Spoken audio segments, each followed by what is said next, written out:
Hello friends, my name is Garima. इस video में हम class 7th NCERT book science chapter 9 soil read करेंगे. So let's read. Soil is one of the most important natural resources. It provides encourage to plants and supplies water and nutrients. Soil एक बहुत important part है nature resources का. ये encourage करता है plants को और उसको सप्लाई करता है water and nutrients. It is the home for many organisms. ये कई ऑर्गेनिजम्स का घर है. Soil is essential for agriculture. Soil essential है एग्रीकल्चर के लिए. Agriculture provides food, clothing and shelter for all. Agriculture सबको फूड, शेल्टर और क्लोथ सबको प्रोवाइड करता है. Soil is such an inseparable part of our life. Soil तभी एक इंस्पिरेबल पार्ट है हमारी लाइफ का. The earthy fragrance of soil after the first rain is always refreshing. जो earthy fragrance है, जब बारिश आती है तो जो मिट्टी में से खुशबू आती है वो हमारी हमेशा refreshing fragrance होती है. Now soil taming with life. One day during the rainy season, पहली and भूजो observed an earthworm coming off the soil. एक दिन बारिश के मौसम में पहली और भूजो ने एक earthworm को देखा, ऑब्जर्व किया जो सॉइल में से निकल के आया था. पहली wondered whether there were other organism also in the soil. Let us find out. पहली को वंडर हुआ, उसने सोचा कि क्या ऐसे ही बहुत सारे ऑर्गेनिजम्स सॉइल में हैं. अब हम इसे देखते हैं नीचे दी गई एक्टिविटी से. Activity 9.1. Collect some samples and observe them carefully. कुछ samples लो सॉइल के और उनको ऑब्जर्व करो carefully. You can use an hand lens. आप एक hand lens भी यूज़ कर सकते हो. Examine each sample carefully and fill in table 9.1. हर एक sample को ध्यान से देखो और फिर table 9.1 को fill कर दो. फर्स्ट पॉइंट दिया हुआ है अब हमें. Discuss your observation with your friends. अपने ऑब्जर्वेशन फ्रेंड्स के साथ डिस्कस करो. Are the soil samples collected by you and your friends similar to ones collected by you. अब आपके जो फ्रेंड्स ने कलेक्शन लिए, सॉइल सैम्पल्स लिए हैं, क्या वो सिमिलर है आप में से किसी एक सैम्पल के. Bhuju and Pehli have used soil in many ways. They enjoyed playing within it. It is a great fun indeed. Make a list of these uses of soil. भूजू और पहेली को जो सॉइल काफ़ी वेज में use होती हैं, उनको बड़ा अच्छा लगता है इसके साथ खेलना. ये एक बहुत मज़ेदार गेम है. इसकी एक लिस्ट बनानी है. अब जो टेबल 9.1 है इसको करने की कोई ज़रूरत नहीं, क्योंकि ये कोई भी एग्ज़ाम से रिलेटेड या फिर कोई इंपॉर्टेंट नहीं है. जस्ट ये एक्टिविटी है. अगर आपको करनी हो तो आप कर सकते हैं. Now soil profile. Soil is composed of disinfecting layers.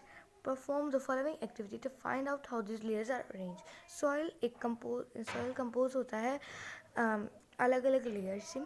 आप देख सकते हैं ये लेयर्स कैसे, ये अरेंज कैसे होती हैं इस दी गई फॉलोइंग एक्टिविटी से. So let's read in activity 9.2. Take a little soil. बहुत थोड़ी सी सॉइल लो. Break the clumps with your hands to powder it. अब फिर उसके अंदर के जो भी क्लम्प्स आएंगे वो अपने हैंड से तोड़ दो ताकि उसका एक पाउडर बना सके. Now take a glass tumbler 3/4 filled with water. So यहाँ पर हमें कहा गया है कि बहुत थोड़ी सी सॉइल लो, उसके अंदर जितने भी क्लम्प्स हैं उसे तोड़ दो अपने हाथों से उसे पाउडर बनाने के लिए. फिर एक ग्लास लो जो 3/4 फिल्ड हो वाटर से, और उसके अंदर आपको and then add a handful of soil. अब फिर एक मुट्ठी भर के सॉइल आप इसमें डाल दो. Stir it well and with a stick to dissolve the soil. फिर इसको एक अच्छे से मिला दो एक स्टिक से ताकि डिज़ोल्व कर सके सॉइल वाटर में. Now let it stand undisturbed for some time. फिर इसको कुछ देर के लिए यूँ ही अनडिस्टर्ब रख दो. Afterwards observe it and answer the following questions. उसके बाद ऑब्जर्व करो इसे और आंसर करो फॉलोइंग क्वेश्चंस को. एक्चुअली ये डायग्राम के थ्रू हमें पता लगता है. यहाँ पहले हम क्वेश्चन पढ़ते हैं, फिर मैं आपको डायग्राम क्लियर करवाती हूँ. Do you see layers of particles of different sizes in the glass tumbler? आपको ग्लास में डिफरेंट साइजेस दिखाई दिए. Draw and diagram. इसके लिए एक डायग्राम शो करो जिसमें डिफरेंट लेयर्स हो इनकी. और क्या उसमें कुछ डेड रोटिंग लीव्स थी, कि उसमें कोई भी डेड रोटिंग लीव हो या फिर एनिमल रिमेन हो जो उसके ऊपर पानी के ऊपर फ्लोट कर रहा हो. इनमें ये क्वेश्चन पूछा गया. मीन अब मैं आपको इस डायग्राम के थ्रू इन दोनों क्वेश्चंस का आंसर देती हूँ। ये हमारा एक डायग्राम है जिसके थ्रू हमें ये बताया गया कि एक्चुअली था क्या। ग्लास लिया, ग्लास में हमने वाटर फिल किया और सैंड डाल दी और सॉइल डाल दी। सॉइल डालने के बाद वो अपने आप ही अलग हो गई सेडिमेंटेशन जैसे प्रोसेस के थ्रू। अब क्या हुआ, सबसे भारी हमारी क्या होती है, ग्रेवल, इसलिए वो सबसे नीचे आ गई। फिर क्या हुआ, सैंड, सैंड उससे थोड़ी हल्की होती है, फिर वो उससे ऊपर आ गई। क्ले थोड़ी और हल्की होती है तो वो उससे ऊपर आई। वाटर तो ऊपर ही आना था और उसके ऊपर ह्यूमस जो गंदगी होती है वो ऊपर आ गई। मीन्स ये टोटल ये वो चीज़ है जो एक्चुअली होनी है उसमें, जब हम डायग्राम करेंगे उसके थ्रू। बट अगर हम नहीं भी उसको ट्राई करते तो इस डायग्राम के थ्रू हमें ये पता लग जाता है। अब इसके आंसर्स तो हमने दे दिए कि हाँ हमने डिफरेंट डिफरेंट साइजेस देखने को मिले। और हाँ उसमें डेड रूटिंग लीव्स भी थी और एनिमल रिमेन था, फ्लोट कर रहा था जो वाटर के ऊपर। The routing dead matter in the soil is called humus. अब जो डेड मैटर रूटिंग जो डेड मैटर थे जो पानी के ऊपर तैर रहे थे, इसे हम क्या कहते हैं, these are called humus. You probably know that the soil is formed by the breaking down of rocks by the action of wind, water and climate. This process is called weathering. अब आपको पता है कि जो soil है वो form होती है ब्रेक डाउन से, किसके, रॉक्स के, किसके एक्शन से, विंड, वाटर एंड क्लाइमेट, इनके एक्शन से। इसे हम क्या कहते हैं, दिस इज कॉल्ड वेदरिंग। ये प्रोसेस का आपका क्वेश्चन आएगा क्वेश्चन आंसर्स में, तो आप इसे एक बार अच्छे से लर्न कर लीजिएगा।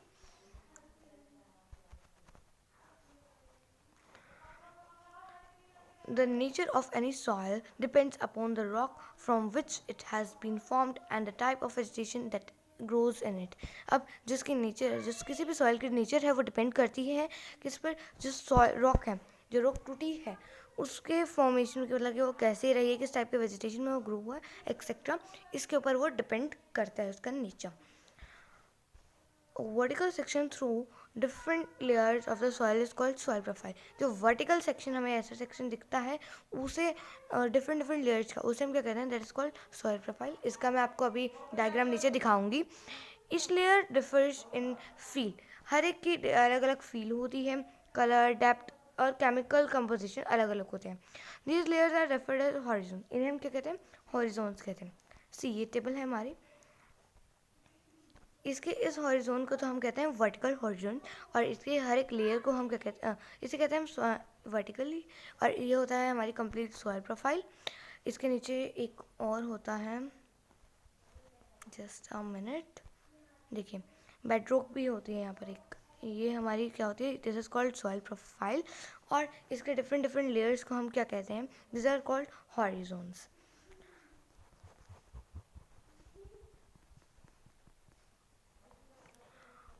नाउ इन लेयर्स के बारे में हम थोड़ा रीड करेंगे। We usually see the top surface of the soil, not the layer below it. हम हमेशा ज़्यादातर ऊपर की सॉइल ही देखते हैं, नीचे की तो देख ही नहीं पाते ना। If we look at the sides of a recent dug ditch, we can see the inner layer of the soil. अगर हम अभी जो गड्ढा खोदा है, अभी अभी रिसेंट जो गड्ढा खोदा है उसके अंदर देखें तो हमें ये दिख सकता है। Such a view enable us to observe the soil profile at that place. और ये हमें enable करता है, हेल्प करता है कि हम उस soil profile को उस place पर देख सकें कि कैसी है उसकी soil profile. Soil profile can also seen while digging a well or laying the foundation of a building. Soil profile हमारे को तब भी दिख सकती है जब एक well dig किया जा रहा हो या फिर एक building बन रही हो। वेल अगर डिग करें तो नीचे खोदते हैं तो हमारे को सॉइल प्रोफाइल दिख सकती है, जब बिल्डिंग खोदते हैं तो उनकी नींव जो होती है उसके थ्रू हमें दिख सकता है। It can also be seen at the sides of a road on a hill or at the step river bank. ये कहाँ पर दिख सकते हैं, रोड की साइड पर, कब, जैसे हिल है उसकी रोड के साइड पर दिख सकते हैं, या फिर स्टेपी जो रिवर बैंक होते हैं उनके साइड पर दिख सकते हैं। अब यहाँ पर हम एग्जैक्ट लेयर्स के बारे में बात करें कि हर एक लेयर को क्या कहा जाता है और उनके अंदर क्या क्या फाउंड होता है। The uppermost horizon is generally dark in color as it is rich in humus and minerals. The humus makes the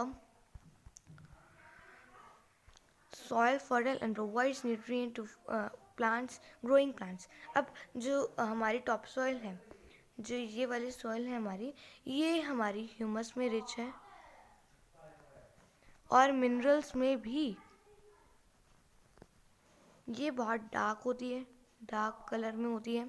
और ये हेल्प करती है प्लांट्स को ग्रो करने में।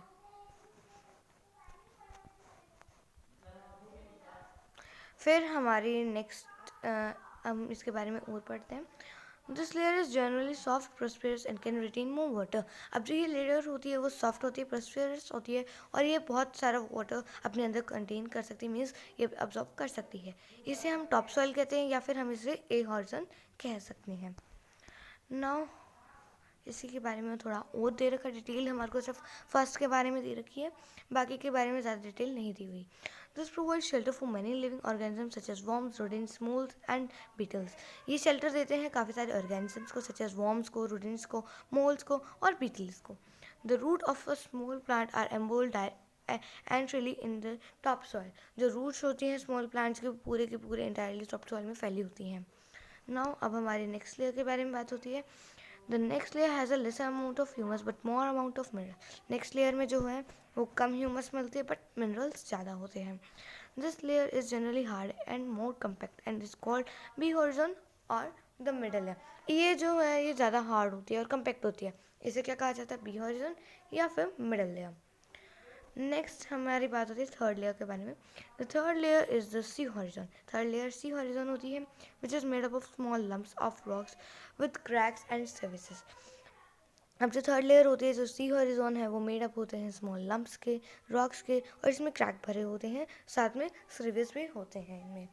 अब उसके नीचे below this layer that is क्या होता है, सी रॉक के नीचे हमारा सी हॉरिजॉन के नीचे हमारा होता है bed rock which is hard and difficult to dig with speed, जो बहुत हार्ड होती है और डिफिकल्ट होती है एक स्पीड से टक करने में।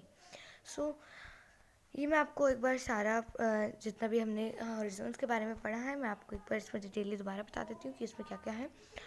एक एक करके सारा हम रीड करेंगे दोबारा से, थोड़ा सा बताएंगे। ये है हमारा A horizon, sorry, this is uh A horizon या फिर इसे कह सकते हैं टॉप सॉइल। अब इसमें ये क्या होता है, ये डार्क कलर की होती है पहली बात। ये जो प्लांट्स हैं उनको ग्रो करने में हेल्प करती है। ये किस में रिच होती है, ये मिनरल्स में रिच होती है। और किस में रिच होती है, ये ह्यूमस में रिच होती है। ओके, सो जो हमारी नेक्स्ट लेयर है दैट इज़ बी हॉरिजॉन। अब जो ये बी हॉरिजॉन होती है, ये हमारी इसमें ह्यूमस जो होता है वो हमारा थोड़ा लेसर अमाउंट में होता है, और जो मिनरल्स होते हैं हमारे वो बहुत ज़्यादा अमाउंट में हमारे को मिल जाते हैं। और ये क्या होती है, ये हार्ड होती है एंड कम्पैक्ट होती है।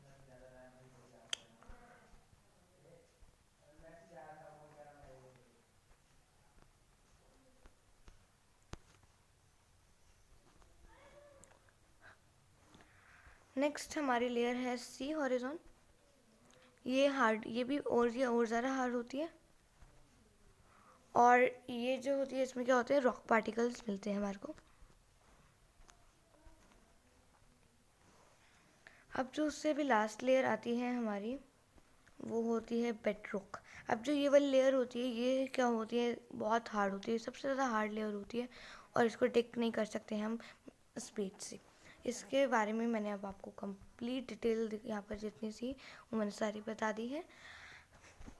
और यहाँ पर अब मैं आपको जो फर्स्ट लेयर है उसके बारे, इनके एक बुक में आपको और नेम नहीं दे रखे हैं कि इनके अदर नेम्स क्या हैं। जैसे यहाँ पर दे रखा है कि ए हॉरिजॉन का अदर नेम है टॉप सॉइल, बी हॉरिजॉन का मिडल लेयर, हमारे को इतना बता रखा है, बाकी का नहीं बता रखा। मैं अभी आपको ये बता दूँगी कि इनके और नेम्स क्या होते हैं, इनको और क्या कहा जाता है।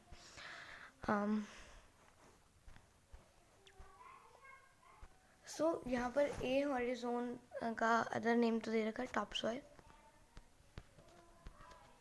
बी हॉरिजॉन का यहाँ पर दे रखा है मिडिल लेयर, या फिर हम इसको और क्या कह सकते हैं, दिस इज ऑल्सो कॉल्ड सब सॉइल।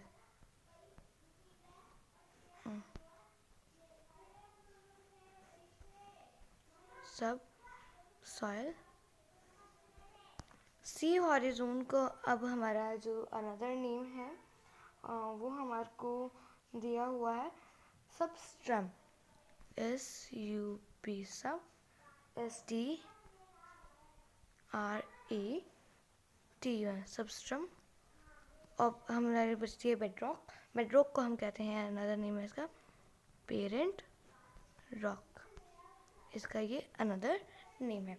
तो अब मैंने आपको इसके अनदर सबके अलग अलग नेम हैं, जैसे ए हॉरिजन को टॉप सॉइल कह देंगे, बी हॉरिजन को हम सब सॉइल कह सकते हैं, सी हॉरिजन को सबस्ट्रम कह सकते हैं, और बेड रॉक को हम पेरेंट रॉक कर सकते हैं। ये आपकी बुक में नहीं, ये जस्ट एक आपकी एक्सटर्नल नॉलेज के लिए बताया। अगर आपको मेरी वीडियो अच्छी लगी तो इसे लाइक करना और मेरे चैनल को सब्सक्राइब करना। Thank you.